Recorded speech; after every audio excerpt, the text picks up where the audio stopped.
ఉసిరికాయలతో sweet Amla చేద్దామనేసి just try చేశాను ఒకసారి. నాకైతే అవుట్పుట్ మంచిగా వచ్చింది. ఉసిరికాయలని బాగా కడిగేసి వాటర్లోకి వేసి ఒక 5 మినిట్స్ పాటు ఉడికించుకోవాలి. ఉడికించుకున్న తర్వాత ఇవి స్లైసెస్ లాగా ఇలా విడిపోతాయి. గింజల్ని సపరేట్ చేసుకొని వాటిని మాత్రమే పీసెస్కి మాత్రమే ఒక గిన్నెలోకి తీసుకొని చక్కెర కానీ బెల్లం కానీ వేసి కోట్ చేసుకోవాలి. నేనైతే బెల్లం యాడ్ చేసుకున్నాను. బెల్లం యాడ్ చేసుకున్న తర్వాత ఒక 2 డేస్ వరకు అలాగే పెట్టేశాను. బెల్లం మొత్తం కలిపి గిన్నె అలాగే ప్లేట్ పెట్టేసి ఒక 2 డేస్ పెట్టేశాను.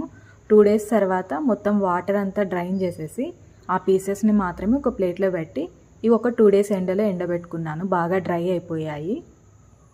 టేస్ట్ అయితే చాలా బాగున్నాయి. కాకపోతే స్వీట్నెస్ కొద్దిగా తక్కువ ఉంది. సో కొంచెం స్వీట్నెస్ కావాలి అనుకునే వాళ్ళు ఇంకొంచెం యాడ్ చేసుకోండి. నేను ఇంకా తక్కువగా ఉంది కదా అనేసి మళ్ళీ ఒక స్పూన్ బెల్లం వేసి బాక్స్లో పెట్టి స్టోర్ చేసుకున్నాను. Thank you.